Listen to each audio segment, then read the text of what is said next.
Olá, irmãos, e a paz do Senhor. Meus irmãos, o assunto deste vídeo parece ser polêmico, mas não é.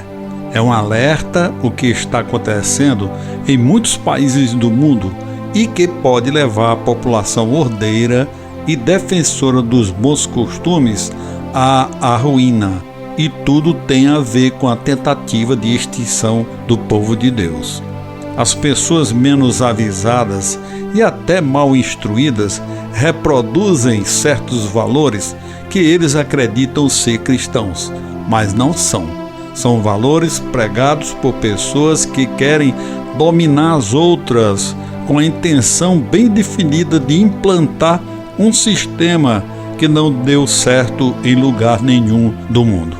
A Bíblia está cheia de exemplos de pessoas que se aproveitaram por estar com o poder nas mãos e subjugaram as pessoas e até nações inteiras. Mas isso não é somente prerrogativa do velho mundo, não.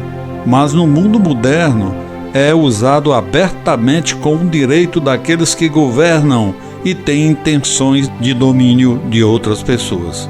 São práticas muito verificadas em países comunistas, cujos habitantes são tratados como seres inferiores e até como animais de baixa classe, com direitos restringidos, e um deles é sobre de possuir armas.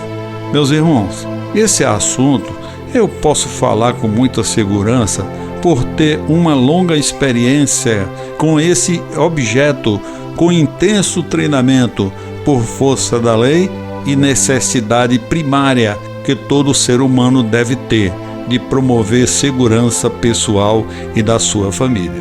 Os brasileiros são constantemente doutrinados de que esse objeto de defesa pessoal são maus, porque armas matam, são ruins. E foi criado um sentimento reinante entre a maioria das pessoas de que esse assunto é polêmico. Mas não é não, porque esse assunto tem os dois lados da moeda. Sabemos perfeitamente que a Bíblia é recheada de parábolas, figuras de linguagem e muitos mistérios que somente Deus os conhece e não dá a conhecer a ninguém. É extremamente evidente que nos dá a entender as passagens bíblicas que são explícitas, principalmente aquelas que foram doutrinadas durante séculos pelas escolas e nos tempos modernos, por canais de mídia comprometidas com esse sistema socialista, como a Rede Globo. Neste vídeo, vou tentar mostrar o conceito do desarmamento que pode interferir nas nossas vidas, sobre o seu direito de ter armas ou não. Foi pregado nos bancos das escolas durante todo o tempo. Teve uma alusão direta na vida de todos que por ali passaram. É proibido andar armado, é a cultura da covardia que se tornou o dever a partir da política do desarmamento. Os constantes apelos bombardeados por todos os lados, que pregam armas matam, armas são ruins, armas são coisas de bandidos, armas são coisas do diabo. Muitos acreditam que esse conceito errado sobre armas leva a muitos a achar que devemos interpretar a Bíblia, que é a palavra de Deus, em hipótese alguma. Nós não devemos nos defender e não combater a violência com mais violência, porque se acredita que as guerras serão resolvidas com mais amor, com flores, e que bandidos precisam de mais livros e não de cadeia e até pena de morte. Irmãos, isso não é doutrina bíblica, não. Não há nenhuma polêmica neste assunto, porque a Bíblia diz de maneira muito explícita que um cristão pode sim se armar e até matar aqueles que colocam a sua vida em risco e a vida de qualquer um dos que estão sob sua proteção. No livro de Êxodo, capítulo 22, versículo 2, que diz assim: se um ladrão for pego arrombando uma casa e for ferido mortalmente, ou seja, morrer, aquele que o feriu não será culpado de derramar o seu sangue, mas se o sol já estiver nascido, aquele que o feriu será culpado de derramar o sangue. Conforme o que está explícito neste versículo, se a sua vida estiver em risco, você pode até mesmo matar para salvar a sua vida e das pessoas que estão sob sua proteção, porque tem uma diferença entre noite e dia. À noite, você não tem condição de ver se o bandido está colocando a sua vida em risco ou se ele tem uma arma. Só pela hipótese de ele estar colocando a sua vida em risco, você pode até mesmo executá-lo. Porém, durante o dia, você está vendo a condição do seu inimigo, então você pode decidir de fazer ou não. Nessa passagem bíblica, Deus usou uma linguagem figurada para sintetizar uma ideia, usando os adjetivos de tempo, de dia e de noite. É o mesmo princípio do olho por olho e dente por dente. Termos estes estão na Bíblia, porém não deve ser interpretado de forma literal, porque não existe na Bíblia algum relato, pelo menos parecido, de alguém que perdeu seu olho porque arrancou o olho de outra pessoa. Portanto, se a pessoa, pelo simples fato de estar armada, não poderá usá-la por qualquer motivo. Muitas pessoas, principalmente os radicais e pentecostais, costumam dizer que a Bíblia é a minha arma. Irmãos, a pessoa, ao ser atacada por alguém com alguma intenção de matar, ele não pode se defender com uma Bíblia e desferir um golpe com ela na cabeça do seu opositor. Certamente você vai morrer. Será que vai dar resultado ou é apenas hipocrisia? Se você vai fazer compras no supermercado, então ao estacionar seu carro, deixa-o com as portas abertas e as chaves no contato e diz assim: o Senhor o guardará por mim, porque a Bíblia é minha arma. Ou então você tranca e até com alarmes para que ninguém possa roubá-lo. Em sua palavra, Deus nos orienta de que devemos fazer uso dos dispositivos dados por Ele, Deus, para nos resguardar dos perigos do mundo. Um soldado de qualquer corporação faz parte de seu uniforme uma arma. Aquela arma não é apenas para enfeite, não. É para defesa pessoal e da sociedade que está sob sua responsabilidade. E se for necessário, o soldado está respaldado pela Bíblia e pelas leis dos homens em fazê-lo. Então a Bíblia não é uma arma, meus irmãos. A Bíblia fechada e sem uso é um livro como outro qualquer, enquanto a sua leitura é a palavra de Deus com lições fundamentais para a nossa salvação. Portanto, seus ensinamentos é uma poderosa arma contra os ataques espirituais e, em alguns casos, até materiais, contra procedimentos errados, principalmente vindo de você.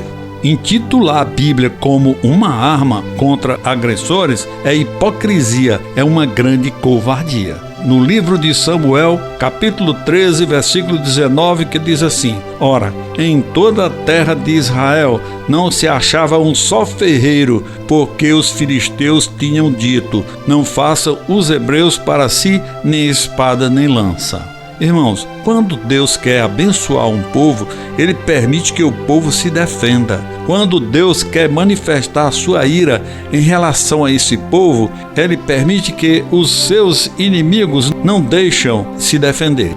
A sociedade brasileira, principalmente os jovens, os acadêmicos, estudantes das escolas, principalmente públicas, jornalistas da mídia tradicional, assistentes dos viciosos programas da Rede Globo, todos foram doutrinados de que armas são coisas ruins, com teorias e reportagens e frases de efeito como esta: 2 jovens são mortos por arma de fogo. Na verdade, eles foram mortos por pessoas que tinham arma de fogo. Armas de qualquer espécie e modelo não matam ninguém. Quem mata é a pessoa que usou uma determinada arma para matar. Não é somente que uma arma de fogo pode ser usada para ferir alguém. Muitos objetos podem ser usados como arma. Uma faca de mesa, um pedaço de pau, uma pedra, uma barra de ferro, uma enxada, um picarete, um cano de PVC podem ser armas. Se olharmos o que está no livro de Gênesis, capítulo 4, versículo 8, que diz assim: falou Caim com o seu irmão Abel, e estando eles no campo, Caim se levantou contra seu irmão e o matou.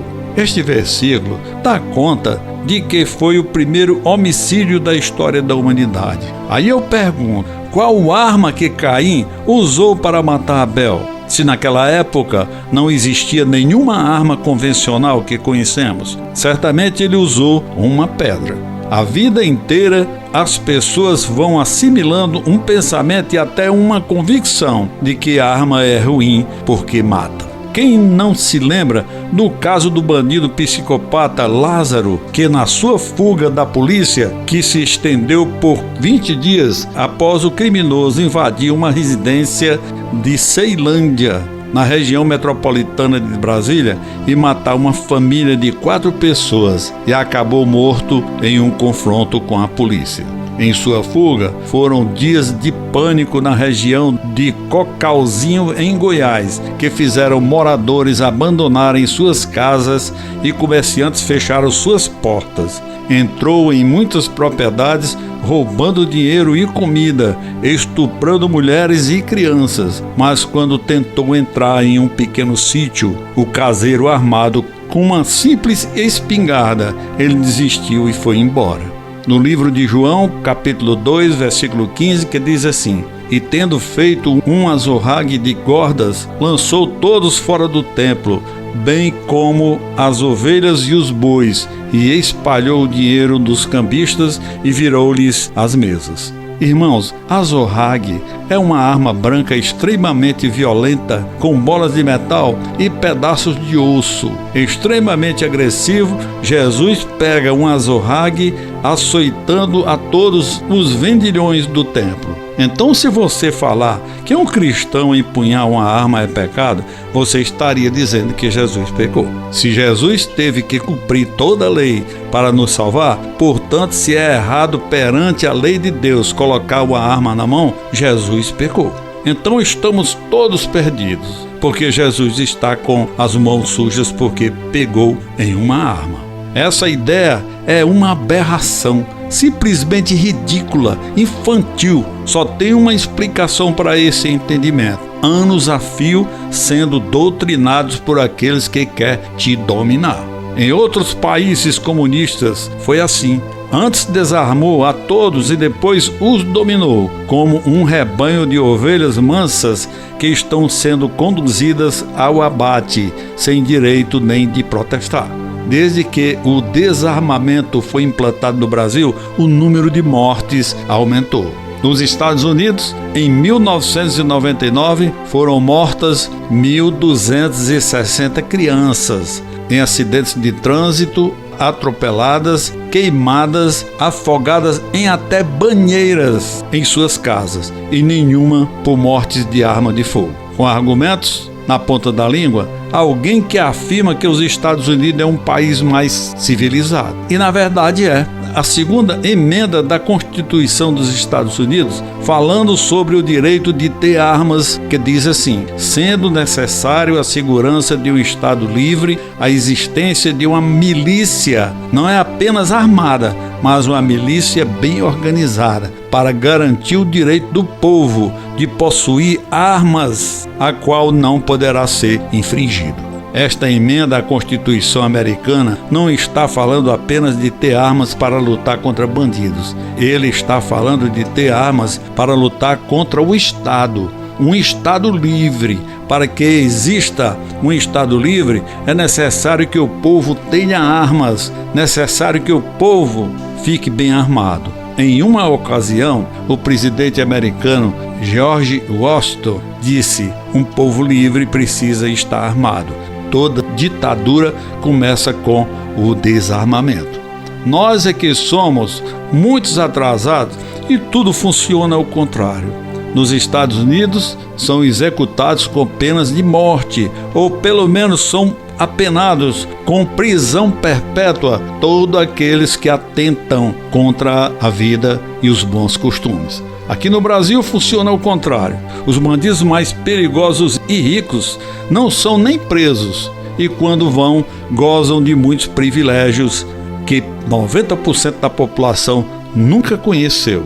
No Brasil, 30 crianças de vítimas de arma de fogo e 300 mil mortes por muitos perigos e principalmente por acidente de trânsito, mas ninguém quer acabar com o trânsito por conta disso. Getúlio Vargas, um grande malfeitor e grande ditador que falava nos trabalhadores do Brasil, foi o primeiro a fazer uma política pública de desarmamento, foi o maior opressor dos trabalhadores até então. As quais as consequências diretas sobre toda essa política de desarmamento no Brasil é a moralização da covardia. Você ouviu isso a vida inteira, não reaja. Aquele que tenta se defender é um homem irresponsável. A polícia está aí para proteger a minha casa. Então você quer que um outro pai de família pode se arriscar pela sua família? Ou você, que é frouxo, está negando a sua natureza porque Deus fez você para ser homem? Se existe uma coisa que tem a ver com masculinidade, é a coragem para você proteger aqueles que são seus. O mundo não precisa apenas de pessoas que são inteligentes e que sabem das coisas. A gente precisa de pessoas corajosas. Os covardes não pregam a verdade. São os covardes que apanham o tempo inteiro de todo mundo na escola e ficam permitindo que façam o chamado bullying com eles, porque não aprenderam a serem corajosos. Você não escolhe ser bonito. A beleza é um dom. A coragem é uma virtude. A coragem precisa ser ensinada, precisa ser desenvolvida. E coragem é fazer o que você tem medo de fazer. Amém, irmãos? E fiquem com Deus.